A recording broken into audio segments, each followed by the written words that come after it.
Hi. Welcome to the OC Bitches. Welcome to the OC Bitches.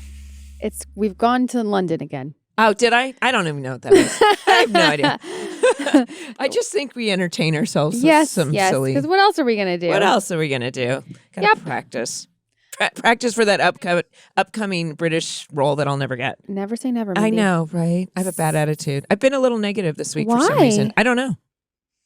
That's so weird. Yeah, I don't know. It's weird but then I tell myself I might be like hungry or just tired or something. I feel like I'm always hungry and tired.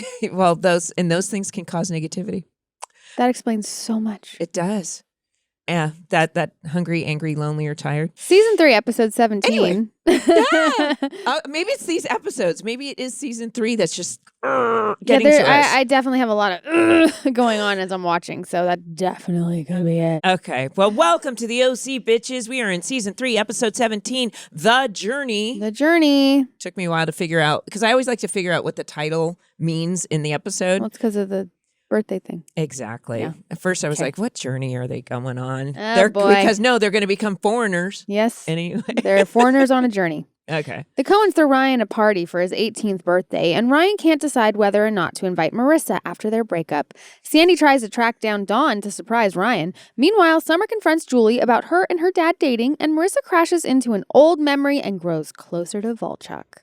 Directed by Roxanne Dawson, written by John Stevens, original air date March 16th, 2006. One of the few times we had a female director. I know. Interesting. We only had, I think, 3. My, how times have changed. Oh, no. It's almost every director, it feels like, is female now. Yes, so, it's awesome. Times have changed. Times have changed. So this episode. Yes, we open up on that Cohen kitchen again. And it's Ryan's 18th birthday coming up. He's gonna be 18. I know. Crazy. Although I was looking for the actual month. I mean, I guess we're supposed to assume it's March, but they never really show the actual month. Like when his actual birthday is? Yeah, they show the 19th on the calendar, but they don't actually show. Oh, really? Yeah. It's the 19th. He's a 19er. Yeah. Okay. But of course, everyone, of course, the Cohens, and they it's a rite of passage, and they want him to celebrate the 18th birthday, and he's kind of a bah humbug for his birthday because Marissa and he have broken up. Well, yeah, he's like, but he's kind of explains that. Oh, he doesn't like since birthdays. He had a few good ones, and then his mom was day drinking on the couch, and they all kind of do that like jump in here awkward moment. Yeah. And Kirsten goes, but it doesn't have to be a big to do.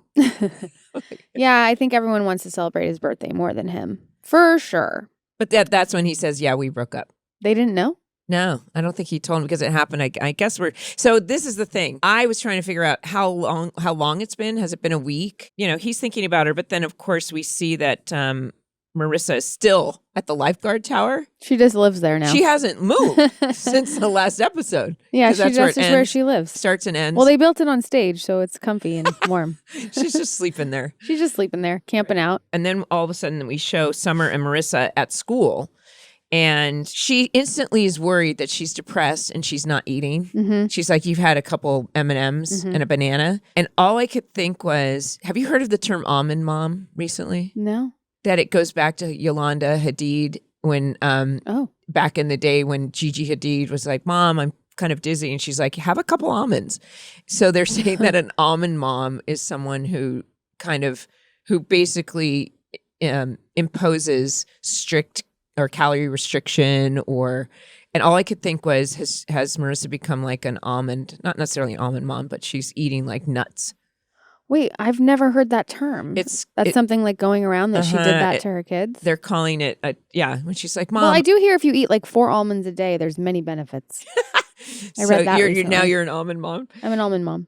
But she goes, no, I ate pancakes. But of course she sees Ryan. They meet each other's eyeballs. Yeah, and she runs off. And she takes off. So they're both really avoiding each other. They don't want to face it because they've broken up. Super awkward. Oh, but you say something else really funny. What do I say? She's like, what are you staring out like you're some naval widow? Right. Oh, Summer. But she instantly guesses because Summer needs to tell her about Julie and Neil. Like, it's really important that I tell her from last episode. Right. And it's like, she goes, I just can't. So, but of course then she jumps on Ryan. She's like, what are you going to do? It's Lesbian Awareness Day or something in the flyer that he's reading on the wall. And then she goes to Seth and says, we have this problem. Mm-hmm. This problem of they're in this post-breakup limbo. Right. Because Seth is like, we've done so much to get them back together, and we know we're not going to do that anymore. Our work goes unthanked. Right. Because they don't. And Seth says to Summer, oh yeah, today's the day that you're going to tell Marissa that your parents did the bone dance. Yeah. The bone dance. Right. I mean, how repulsive is that? If someone came up and was like, you want a bone dance? Would you be like, hell yeah? Or would you be like, that's disgusting? Well, and that's why I wonder if our audience watching Seth, back then it's funny. And then as an adult, you're like, the bone dance. There's just certain terms that are kind of ew, right? I've never heard the bone dance before. Have you? You hear it twice in one scene because he repeats it at the end. The bone dance. Well, then there's other things. So the other thing that's going on is he says, Summer's talking about Marissa, saying because she has to, help them get out of this. Okay, now they can't be stuck in this weird limbo. And he mentions that it's Ryan's birthday, and she's like, oh, it's Ryan's birthday now? What was he thinking? Yeah, like it's his fault. Why would he break up with her right before the birthday? Why can't he do it after? Does she? Oh, I was just thinking. I thought she meant like, why would he have a birthday right now? Right. Well, what was he thinking? Yeah, I mean, that's how I took it as Summer in my brain. I was like, she was just being funny. Like, why would he how dare he have a birthday right now? Right. Well, and also just like it's a few days after a breakup is difficult. And for sure. And so it's an interesting thing. I thought it was, she's like, I have to worry about, listen, I have enough to worry about. I have to worry about Julie Cooper giving my dad VD and taking all his money. So my plate is full.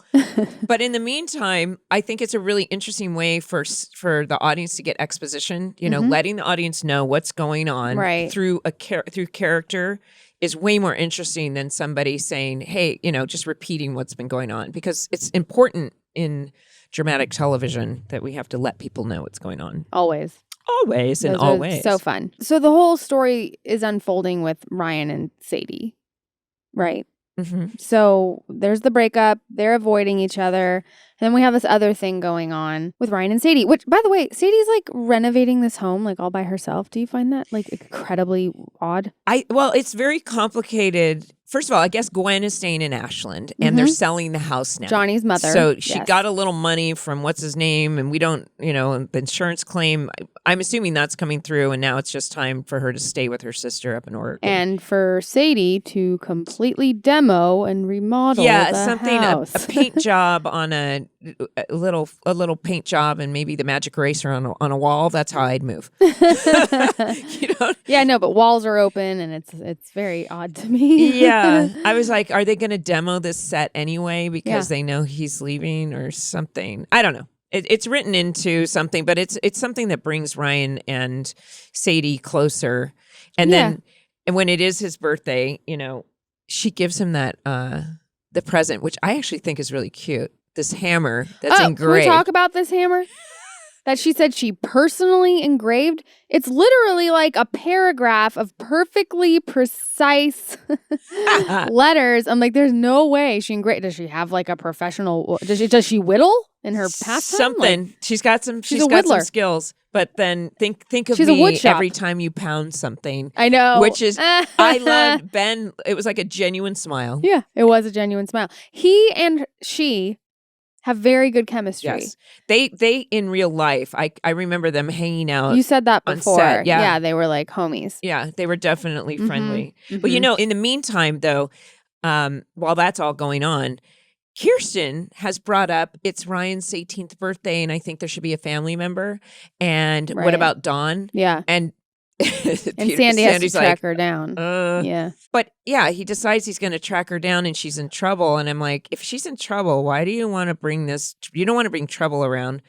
Well, it is his mom. Yeah. So anyway, so he takes off to Albuquerque to go look for her. Yep. Look for her. He does. And then Marissa realizes it's going to be Ryan's birthday. She's super depressed about it. I think she's having a hard time with the breakup, but she's still being like stalked by Volchok. He's out there on a motorcycle taking and then off. He like He's takes like off lingering. Before. This whole cat and mouse thing with her and Volchok is very interesting to me. Yeah. When Ryan did go to visit Sadie, he talks about this birthday thing, and then he's like, I don't know if I want to invite her, and she gets it because Seth. He doesn't know if he wants to invite Marissa. Yeah. If I invite her, do I not? And that's this whole thing. Do I invite her to my birthday party? And Seth has said, he came with all these invitations that he just miraculously has like 100 invitations and they're just so nicely done and all that. Yeah, and Ryan only knows 4 people. You're right. But but I do like that Seth is like, do I invite her? And Seth says, that's above my pay grade. Right. Yeah, it's up to you. Make a decision. But what do you think? Don't you think like he should invite Marissa? And also, here's the other thing. It's like if I give her an invitation based on this show, what the writers are saying, if I give her an invitation, it means I want to get back together. I don't want to give her the wrong message. I feel like that's the opposite. But honestly. You can give her I feel like it's being inclusive and considerate because everyone's going to go that and you're all so close. I don't know. I mean, I don't think it means like we're going to get back together if I invite you to my birthday party with a professional invitation in an envelope that everyone's getting. Like that doesn't, No, and I think so. But here's the other thing. Why are so many characters on the show are so wishy-washy? They make a decision in the last episode. Like Neil was like, I want to be with you. And then the next episode, he didn't know if he wanted to be with Julie. Right. And so I'm breaking up with you. And now literally they're still in this limbo, which is Summer is correct, that they're trying to figure out what that decision needs to be made. And Sadie can tell that he hasn't made the final decision. And so I guess in any post breakup, like if I'm broken up, I'm done. If you ever get to that point, there's no like going back in my world. But have you ever had that lingering thought, like I broke up with somebody and maybe we'll get back together? I guess with these two characters, it's realistic. Yeah, I think so. Look at their history. Yeah. The holidays are just around the corner. Holy crap. And HelloFresh makes this busy time of year easier than ever with chef-crafted recipes and pre-portioned ingredients delivered right to your door so you can spend less time meal planning and prepping with HelloFresh. You get farm-fresh ingredients and seasonal recipes delivered right to your doorstep. Skip trips to the grocery store and count on HelloFresh to make home cooking easy, fun, and affordable. That's why it's America's #1 meal kit. I love HelloFresh because let me tell you, the weeks are so busy. When you have a kid in school, all you can think about is, I need easy dinner.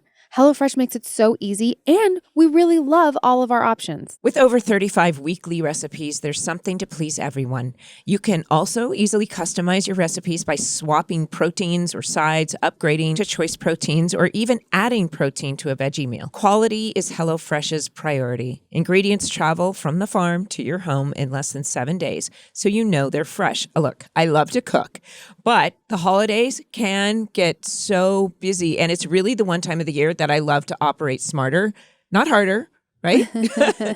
So, with meals like the beef flautas supreme, the shrimp spaghetti with a kick, and my favorite is the mushu pork bowls, my whole family is happy and satisfied. Go to HelloFresh.com/OC65 and use code OC65 for 65% off, plus free shipping. That's HelloFresh.com/OC65 and use code OC65 for 65% off, plus free shipping. HelloFresh, America's #1 meal kit. Speaking of my dad boning Julie Cooper, Summer, the doorbell rings. It's a package for Neil. What's in the package? Well, 2 cruise tickets. 2 lovers love boat cruise tickets to Cabo. What does Neil do on cruises? He proposes marriage. Every time. Every time. Every single time. Yeah. So Summer freaks out. She freaks out. And understandably so. Now the stakes are higher because Summer knows they're going on a cruise. She thinks you guys are getting married, right? She decides, I got to tell Marissa about our parents because now you're going to potentially be getting married to him. So she feels like she needs to go talk to Marissa. So she shows up. What's Marissa doing? She knows Ryan's birthday's coming up. She's making him a mix CD, man. Yeah, she has a good point about that. What? She's like, oh no, it's just a gift. And she's like, oh no, you're getting into romantic. What's the term that she uses? I don't know. It's like a very deep romantic. Well, did you ever make people a mix CD? Never. No? Never? I've never done that. I mean, that's the way to show someone you like them is sending songs or making mixed CDs. Like, that was our love language for sure. Like, in high school and stuff, like, I have so many old CDs with Sharpie written on them and stuff with these playlists that are super, like, late 90s, early 2000 jams, Yeah. if I can even say that. And that was exactly how you told someone you cared about them. You've never done that? I don't. Well, Mixtapes? we used to make tapes when we had cassette tapes Right. in the 80s, Sure. but we made them for ourselves. So I guess you never made one or a playlist? Like nowadays, like I fully make a playlist if I like somebody or a guy. No. Oh, Or well, no. Boyfriends, My whatever. husband and I have one. You have songs? Yeah, we definitely have one that he made like a while back, but I haven't done anything lately. Well, like not that. lately. I mean, you're married for a while. But I Yeah. just mean like when you're dating or when you like someone. So anyway, she's doing this. I'm really touched by this. And the song that's playing, obviously, is a callback to season 1. I believe it's a song in the model home episode. Yeah, she's not at a Jeff Buckley song yet, but yeah, it's actually playing, but yeah. Yeah, and I'm really touched by the song. So Summer's like witnessing all of this, and she backtracks. She's like, I'm not going to spill the beans now about the bone dance. Yeah, the no, bone dancing. exactly when she needs to. Right. Yeah, she doesn't do that. And so what she says is, Ryan's having a birthday party and you're invited. And Marissa's like, does Ryan know you're Yeah. he's inviting me? And I'm like, no. No. And I get that. She's not going to go if he doesn't invite her. I would never show up to a party if like the guy that I was dating and it was his party and he didn't invite me. No chance. Right. Agreed? I totally. Okay. The other thing that's happening is that Matt shows up on the pier to give Marissa the letter, I guess. You know, she's like, the investigation is over. The whole Matt Marissa thing. It's so odd. It's so odd. But he's following up. He's like, the investigation's over. Mhm. How did he know that? I'm not I don't really know. sure. He's not a lawyer, is he? And maybe Sandy was like, hey, will you give this to Marissa? Okay, Who sure. knows? Sure. But- I'll buy that. But they're having a conversation, and then all of a sudden, Volchok is there. So she's like, "What is going on? Like, why are you stalking me?" And he says, He is. "No." He says, "Something's going on in that brain, and I can help." And all of a sudden, Matt comes up and says, "Are you?" And then she's like, he grabs her arm, and then it gets misunderstood. But I don't really understand why the police are like, I need your ID and to talk to you. Like, it's a little extreme. He didn't do anything. I watch TikTok, and that stuff goes on all the time. Oh, really? They're like, ID, please, so and weird. people say, but he did grab her, and He did grab her. Sure. So We'll give them that. He did grab her. in the meantime, yes, he's there, but he is just depositing just a little bit of info into Marissa. But he's like, I know something's going on with you. You're lonely. You're whatever it is, but I'm here for you to help you.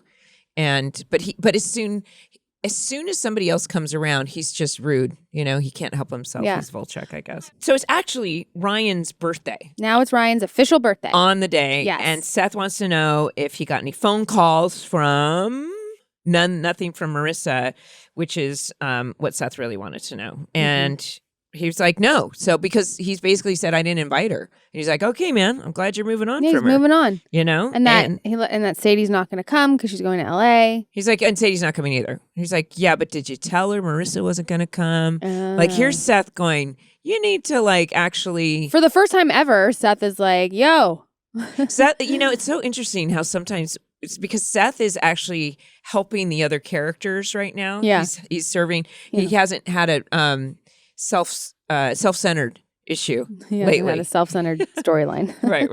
Right.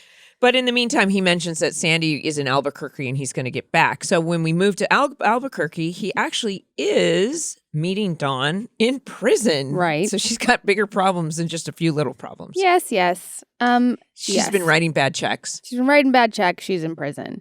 What's even more, like, not strange, but surprising is he just gets her out of prison very quickly. Can I just say something? I love this Sandy. I love Sandy being a public defender. Right. And him saying, Back to the roots. I'm going to take a look at your case. And then when he does get her out, he literally says, I got you out under the condition. I want you to come to this party.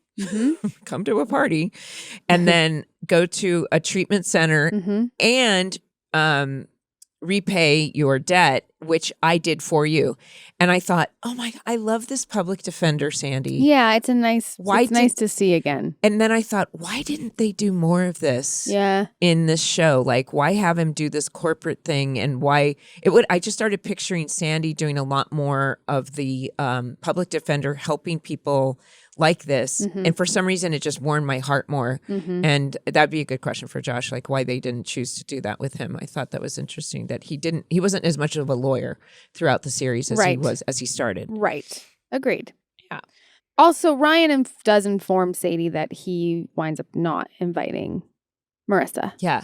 That's, during after he gave her the pound, pound present. Pound. Every time you pound, think of me. Right. Wink, wink. Nod, nod. I thought it was interesting. So when Marissa, all of a sudden the next day, she's looking for Volchok. Yeah. And then she finds another hot surfer dude. Yep. JD Pardo. And he's the star of Mayans MC on FX. Oh. Yeah. It's the same world as Sons of Anarchy. Oh, rad. So he went on to have a really good, nice career. But I love that he's like, what? You hooked up and he hasn't returned your call? Yeah, and she instantly says, no, I was a friend of Johnny. And his facade drops. And he's like, look, he's been acting strange. So look for him at his construction job. At his construction job. Can we just go to the construction job for a second? Yeah. His construction job. It's a very familiar house. I did not recognize it when I first saw it. I think I did. Instantly? But maybe I just knew. I don't know. But what's weird to me is his construction attire. I thought they wore hard hats in construction. Do they not? Not only is he wearing a sleeveless shirt. I'm not even going to call it a tank top. It's a sleeveless shirt. No, it's a tank. He's wearing a tank and his jeans, and he's still looks like Volchok, but he's in construction. What does this mean to you? Is it hot? No. Or just, okay. It's confusing. I kept thinking there's no scaffolding. Literally, they're putting the finishing touches. He's just putting a little paint. Maybe they're not actually pounding. Who paints and does construction in a spandex tight black muscle tee or tank? Well, Volchok does. And then starts smoking. Well, and then of course he's like, what did I tell you about that? Yeah. That is and they're in the model home. So she figures it out when he says, this house burned down once. Yep. And she instantly gets this flashback. Wow. So panic attack, I'd like to say. Yeah, flashback, which is all the feels, and then faints and falls down the stairs. Well, okay, so this, first of all, I was like, there's something. This is very plausible, okay, because I had to think about this because I've actually fainted a few times in my life. Fallen down the stairs? No, I'm not falling down the stairs, but okay. I fell off a bar stool. Oh, boy. Mindy, did you faint or did you pass out? It was a true, no alcohol. Oh. Well, no, there was alcohol. But but what's interesting is it's connected to emotions. And the other thing is she's not been eating. So there's something called it's vasovagal response. And it literally is a drop in blood pressure. And it started when I was 13, when I was in Germany. There was a car accident with our whole soccer team. Oh, my God. Afterwards, I had to take all the information when I was babysitting and hear that the whole soccer team had been in this car accident. And then I had a little fainting spell. Then when I was 18, I picked up a boyfriend from the hospital after a car accident. And then in my 20s, I remember I hadn't really eaten all day. I was busy and we went to Mexican food. And then we were at a bar and somebody was telling me about a movie with a crash in it. And all of a sudden I just slipped off and I woke up to all these really hot firemen in West Hollywood. And they were like, what are you on? I'm like, I ate Mexican food. And it turned out that I literally there's certain things that make me kind of drop. So anytime there's a car accident, you'll faint. That and maybe in a hospital with CG getting her tonsils out. Little things like that. I'm one of those I can be a fainter. Isn't that interesting? That is interesting. So when I saw this, she's in emotional shock. She's not eating, although I passed out from eating too much. And have you not ever fainted? I've never fainted. I've been in a horrific car accident that knocked me the fuck out, but I've never fainted. But as I was just talking about it, it's really interesting how you feel it in your body. I literally had this little feeling of this sense memory. So it's a really interesting thing that grief and shock can cause that drop in blood pressure. Sure. And so I really felt this. And I totally forgot this. So watching this was kind of an interesting thing. Poor little, it's scary too. Absolutely. She just lost maybe the love of her life. Oof. And she's, this combo of things that just make you, because emotions are physical reactions in our bodies. And whether it's adrenaline or low blood pressure or You know, we've literally seen people, one of my favorite, funniest home videos is a woman who was so surprised she just went, and passed out. So these things can happen. For sure they can. So the one scene I want to talk about is when Ryan decides to go and invite Marissa. Yeah.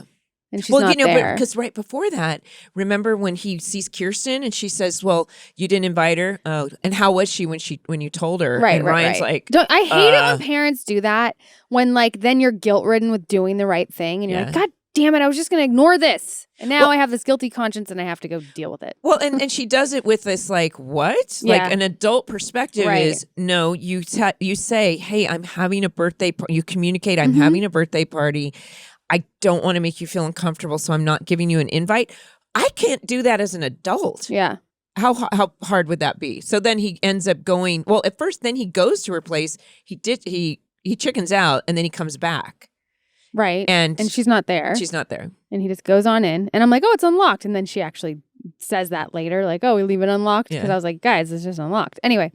And he finds the CD and he starts to play it. But what I'm realizing, because that's really like, talk about emotional and heartstrings, right? Yeah. But I think in this scene, I'm like, oh, he's actually over it. So he can give her he can leave her the invitation. But he stops playing it and he doesn't take, you know what I mean? Like, it's just like his reaction to the CD and stuff. Like, obviously he's feeling things, but I kind of felt like in that moment while he's listening and everything else, he was kind of like, this is the past. Yeah. That's my take. Yeah. There's something to be said about he can remember why he fell for this person. And he's, of course, music will make you do that. Ugh, send you straight back to that moment. But anyway, we're at Ryan's party. And Seth had decided... It's not just a regular Ryan party. He decided on a future theme. So you have a picture of a cowboy Ryan and a picture of a fireman and a wrestler. Yeah. It's really funny. It's kind of has flavors of what's coming up in season 4, some of the wacky stuff. You're saying that to me like I know what you're talking about. I know. And yeah, it's hilarious. All the Photoshop faces on all these different bodies. Yeah.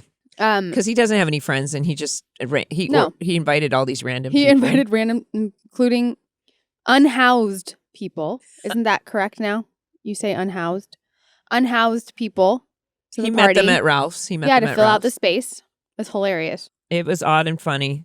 But anyway, they're getting it on at the bait shop. But in the meantime, Volchok is bringing Marissa home, and she has sprained her wrist, and she's got a pretty bad bruise on her forehead, and he's actually taking care of her. He's he's like, let me go in, get some ice. But we're starting to see another side to Volchok. Yeah, he's like, you want to tell me what was going on? She's like, I doubt you'd be interested. And he's like, well, try me. And sure enough, she explains that it's about Ryan and the model home burning. And he's like, yeah, you're right. But then he does this kind of Volchok-esque. This is the way he becomes. This is his version of being vulnerable, where he was like, look, my issue was that my mom always said, why can't you be more like Johnny? Like, why can't you be more like Timmy? His example. And he said, and Johnny was that for me. Be more like him. He was my example of a good guy. He did it. He did everything right, and he died. That's wrong. Right. And like I said last time, that I know people that were that have that kind of reaction. Like, why wasn't it me? Carry it with that survivor guilt. So he's with the serious survivor guilt. Yeah, absolutely. And that he needs some company. And he knows that Marissa's in the same thing. It's kind of the same thing Chili was saying, that, you and I are the only ones who know what's going on. But I think grief does make people do interesting things, and they come together in interesting ways. Like Marissa really seems to not have much of anyone right now because of this. And she's not really sure why she's isolating, and she's lost Ryan and I think Ryan is grieving too, but they can't do it together. Right. And so they are on their own. Right.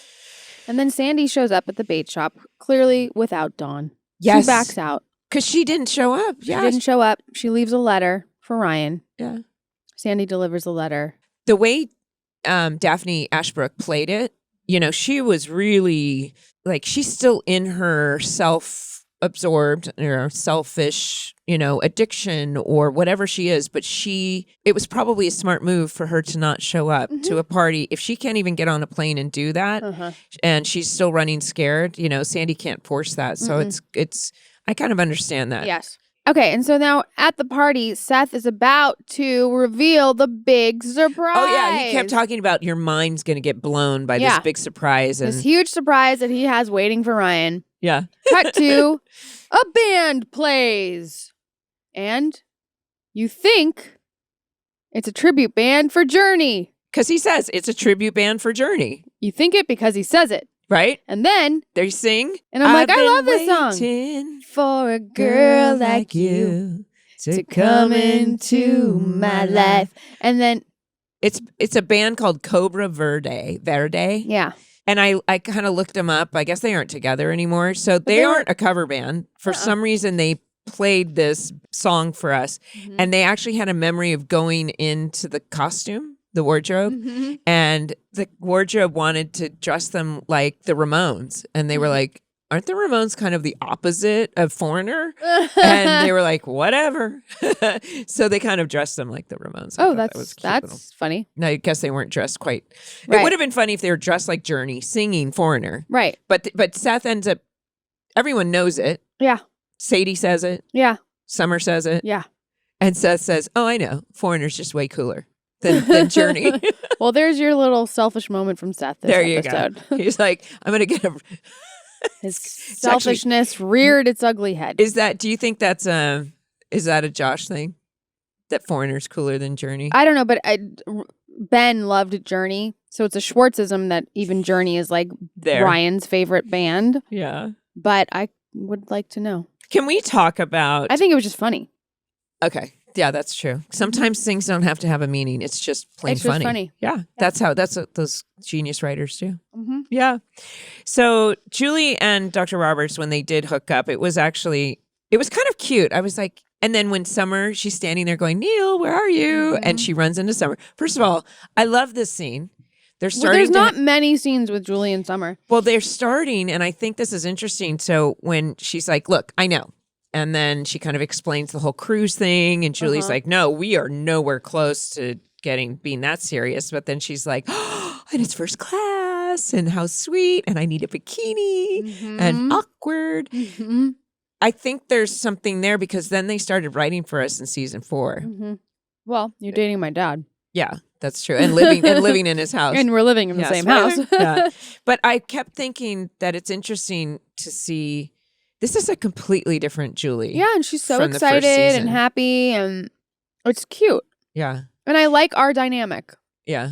It's funny. And then I thought, we never really see a mother figure with Summer, but it's the closest thing that she gets to. I get Julie Cooper. You get Julie Cooper. Yeah, so the cruise, so the whole thing is like my dad proposes on cruises and like the whole, and we find out that the cruise he originally booked for Step Monster. He was going to re-propose to her and try to salvage the marriage. Yeah, but with a ring. With a ring, which we still see. So you guys are going to go on the cruise. He still busts out this ring. And let me tell you, that's a honker. But it's so funny. Like it's like it has to be the ring from that he was going to use. But why would he, like, what is he thinking? Like, is he going to... He can't go on a cruise without proposing. But why would he propose with he couldn't be that's not a smart move to propose with the old ring. Clearly the man has a chronic marriage this is problem. His fault. Okay, so... people, they're just like addicted to things. He's addicted to proposing on cruises. It's just in case or something. That's like an odd Well, do thing. you guys get engaged? Spoiler alert, on the cruise? I'm not going to say, and I don't quite remember. We don't know yet. Yeah. You're not in the next episode. No, because we're on the cruise. Oh, you're in Cabo. Yeah, we're on a cruise. Cabo. There was another cute scene with Julie when she's eating pancakes with Marissa, and she's like, "Oh, pancakes, a short stack. It's just the perfect portion." She's like, "What do you have to say to me, Mom? What? Like, I need to get going." And she's like, "Well, I've been seeing Dr. Roberts," and she's like, "What? What have you had done?" Yeah, what have you had done? And she's like, "Oh, I never knew my dad was a plastic surgeon. By the way, did we know that? Yeah. Oh, just kidding. I knew that. I totally knew that. I so knew that. Yeah. Welcome to the OC. Yes, welcome to the OC. But I thought that was so funny where she's like, oh, actually, that's not a bad idea. I hadn't thought about that. Maybe you could give me a little something, something. Mm-hmm. But I thought it was interesting. She's like, you're dating him? She's okay with it. And so is Summer. I mean, Summer sees that her dad's happy, but I guess the writers decided that the girls would be okay with it because they wanted them to be okay with it. But I still think, like, was it weird for your parents to be with other people? I still think it's always odd, right? But, like, this is, like, my best friend's mom, so there's also, like, oh, my God, we could be actual sisters. Yeah. You know, there's that mentality here. But you know so much about Julie and her Yeah, that's true. deviance. It's true. They're handling it really well and maturely. So. Like, my dad's happy, so I'm happy. No, I think Marissa turned a corner when she saw that she actually did what most kids want is for their parents to get back together. And she's like, let's do it. I love him. And she actually saw that I think Julie loved her dad. And then when Jimmy ditched her, she was like, and then when Julie's pulling herself up by the bootstraps and living in a trailer, her whole perception of her mom has changed. So yeah, your relationship has changed. It's progressed and all of that. Yeah, I think that's really sweet. So okay. In the meantime, back at the party when he introduces it, they also met Sadie. Kirsten and Sandy met Sadie, which was a good moment too. Oh wait, no, hold on. Marissa goes to the party with the CD. Ryan's outside reading the letter from his mom. Yes. Marissa sees him, decides not to go and give it to him. In that moment, I felt really sad about Ryan and Marissa. But then Sadie comes up. She doesn't go to LA. She chooses. She said she makes a choice. It was time to make a decision as well. And she went to Ryan. And I do really like them together. So that's why. So there was a moment when you were talking that my take was that Ryan listened to the music and he thought, okay, I'm just going to give her the invitation. I can't not invite her. Regardless of what it means or doesn't mean, I'm still going to leave her the invitation. And so then Marissa shows up. And by Marissa, when she decided not to walk in, she was definitely making a decision not to go. They both did. Yeah. Because he gave her the invitation, you can come, but then she didn't show up. Yeah, but in the trailer, he stops the CD, leaves the invitation. She doesn't go in. They both make the decision. Yeah. Boom. I think we've covered the episode. I mean, it ends with everyone dancing. It ends with Marissa laying her head on Volchok's shoulder. Oh, right. He showed up and she says, like to can point we just that out. sit? Yeah. I feel like Ryan still has a little bit lingering based on what's happening in the next episode. I don't know if I agree. I don't think I agree. We'll get there. Okay. Let's listen to some voicemails. Okay. Hi, ladies.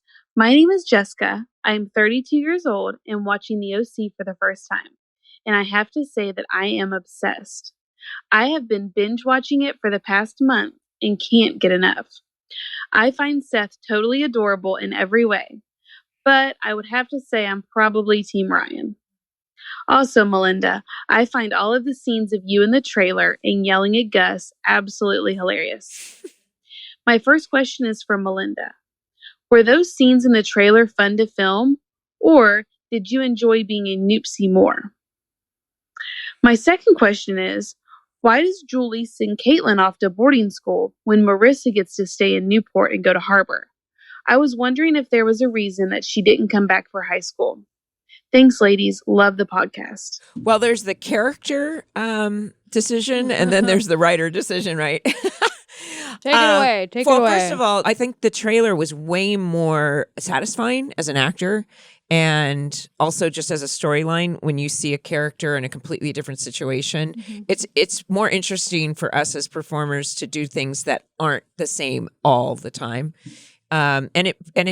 What's interesting is all kinds of things can affect your performance, whether it's your costume, what you're wearing, the storyline. So what I was just saying earlier is that Julie's coming from she's taken down the facade of all the appearances. And I mean, she always has an appearance, but yes, the trailer scenes were quite funny. And also everyone looks so huge in that trailer because it was actually a real trailer. Then what was the other question real quick? About sending Caitlin to boarding school. So I have an answer.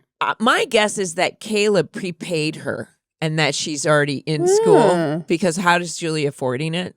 So I feel like they prepaid and Julie was smart enough to do that and she just wanted to finish the school year out. I think you sent her off because her equestrian habit was so expensive that you were like, well, the lesser of two evils. Bye. Right. Or the school, or when a school actually has equestrian. which they do. It's built those into boarding the schools. price. It's built yeah. into the price. But that's the only way that I could think that she could continue to go there is if they had prepaid and she had it paid like that. But By the way, Jessica, we love that you're 32 and watching it for the first time. So thank you. I love it. Thanks. Next. Hey, Melinda and Rachel. Thanks so much for putting on this podcast. Huge fan of the OC since my childhood. And honestly, I rewatch the show probably on an annual basis. I have a question today about the score on the OC. So obviously, the OC had a huge impact in terms of its music. But, also integral to the show is the score that weaves, throughout all of the episodes. Noticeably, I know that the composer changed between season 1 and the rest of the series. And I feel like Josh had kind of alluded to the fact that maybe he didn't really like the score. But I just wanted to know, what your thoughts are on the score and, why there was a change between season 1 and the rest of the seasons.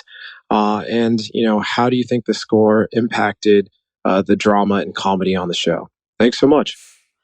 It's interesting, Omar, that you bring this up. Something that we know nothing about. But I will say I did notice as I was watching these 2 episodes, because we watched 2, I really noticed the score. Mm-hmm. When they play up the comedy and then they play up the drama. Christopher Ting did leave. I don't know the exact answer. I do know there was something that wasn't quite right. Didn't I don't really know fit. it wasn't a perfect fit, I think. But score is really important because it can really make or break anything. Like sometimes it's so distracting and sometimes it really, beefs up a scene. Yes, no, I mean like it's an integral part. If you watch anything without music and then you put the music on, it literally is telling the audience what to feel like this because the dialogue could be very serious, but if you've got some do do do do do, it could actually lighten the mood. Mm-hmm. So it's really an important part of the show, and maybe we could have 1 or 2 of the composers on. Yeah, and I like that, as Omar was watching, he noticed the difference. Very Yeah. cool. Thank There's you, some very Omar. specific ones coming up with Volchok and Marissa that we can talk about next episode. Ooh, Yeah. okay. Thank you. Hi, this is John from Reseda. This one's for Rachel. I started watching the OC because I worked with Jane Espenson when I worked for the writers of Angel for the first 2 seasons a couple of years ago. And at the time, she was working on Buffy the Vampire Slayer, and then later would also work on Firefly. And I don't know if you remember this, but you actually appeared in one of the final episodes of Buffy the Vampire Slayer as one of Xander's dream girls, fantasy girls. Oh. Do you have any recollection of that whatsoever? I do. Second thing, Oh, more. Heart of Dixie. I have season 1 and 2 on DVD. Season 4 is available. Season 3, not to be found anywhere in the world. What's up with that? Help. Have a great day, and thank you. So I think you're confusing shows because I feel like season 3 of the OC is the one that Josh is so embarrassed by. I have no idea why they hid Heart of Dixie season 3. That's so weird. I have no idea. I'm going to ask Lila Gerstein, the creator, what's up with that. I apologize, John. Also, I do remember the Buffy thing. I don't think I talk. Maybe I do. I know it was one of my first things, and I think we're insinuating a threesome with one of the main character guys. I did not watch Buffy, but it was one of the first things I did, and we are insinuating a threesome. Not my finest moment, but one of my last little things before the OC. There you go. I believe. I love all that. I did trivia. commercials, and then I was a glorified background, they called it, on 8 Simple Rules, where I met John Ritter, who was the nicest man. Oh my gosh, I loved him. Oh my, and Katie Siegel, who was, you know what? She was intimidating and scary, but also like super complimentary to me, which was really nice.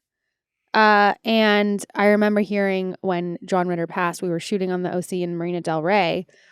One of in like the season, the oh my God, I have no memory and I'm remembering this, but where we're on the boat and like and the ocean's so vast, like that guy saying that, and I have the polka dot thing on. Anyway, it was that, and we found out John Ritter passed, and it was devastating, even though I had only had a short encounter with him. Yeah. Sorry, this has nothing to do with Buffy, but yes, he's my starring roles on 8 Simple Rules and Buffy the Vampire Slayer. He has some of my favorite performances Oh my God. of all time. What of an any performer. Yes. incredibly nice human. Okay, Thanks, John. Sorry. That was long-winded. One more from Billy. Hi, Rachel and Melinda. love the podcast so much. The OC is still one of my favorite shows, even after all these years. It's very near and dear to my heart. Just reminds me of some good times back when I was in my early 20s when the show was live. But every time you guys mention how close you are to the end of the show in your rewatch, it kind of makes me a little sad because it makes me worried that the podcast is going to end very soon and that I'll have to say goodbye to you two again. But I guess the question is, what's going to happen when you reach the end of the show, when you get to the series finale in your rewatch? Are you going to rewatch the show again? Are you going to do more table reads or maybe something else? Maybe you guys could write some more episodes of the OC for yourself to read out loud on the podcast. It's just an idea. That's or so do we have to say goodbye to you again? Oh my God. The suspense is killing me. I just want to know. Oh my god. Thank you so much. And the podcast is great. Aw, Billy. That's so sweet. so sweet. Cast, what is up next? Well, yeah, that's not a question for us. I don't know. I have a pitch. Okay, you pitch. We do another podcast where every single episode is like table read style, where we are reading the actual episodes or acting them out. Oh, Okay. that's a pitch. Boom. Boom. Well, or we just have Michael Cassidy come back and start with episode Michael Cassidy one. is going to take over the podcast and just redo every single episode himself. Yes. That's another pitch. Yeah. And we'll just sit here and listen to him. Yeah, no, I just want to hear his commentary on all of Right, them. exactly. We don't say anything. He Nothing talks. at all. Yeah. That was really sweet, Billy. No, very sweet. We don't know what's going to It's happen. bittersweet. But It's bittersweet. we don't have, because we have a very limited number of shows. I mean, we could do some bonus eps, that kind of thing. But yeah, I don't know. I say we read all the eps. I feel like you and I could go back and do a couple episodes better than we did in the I beginning. will tell you this. If we do it again, I guarantee you I will remember nothing and it'll be like the first brand time. new. It'll be completely in the moment. Yes. It All will. right. Well, thank you all so much for listening. Follow, rate, and review Welcome to the OC Bitches wherever you listen to your podcast. If you like to watch us, check it out on YouTube. Bye, bitches. Welcome to the OC Bitches is brought to you by Cast Media. Executive produced by Colin Thompson, Harris Lane, produced by Katie Curtright, Edited by Parker Flores and our technical engineers, Travis Holden and Dustin Park. Thanks for watching this video. Be sure to start with the pilot episode and catch all of our episode recaps.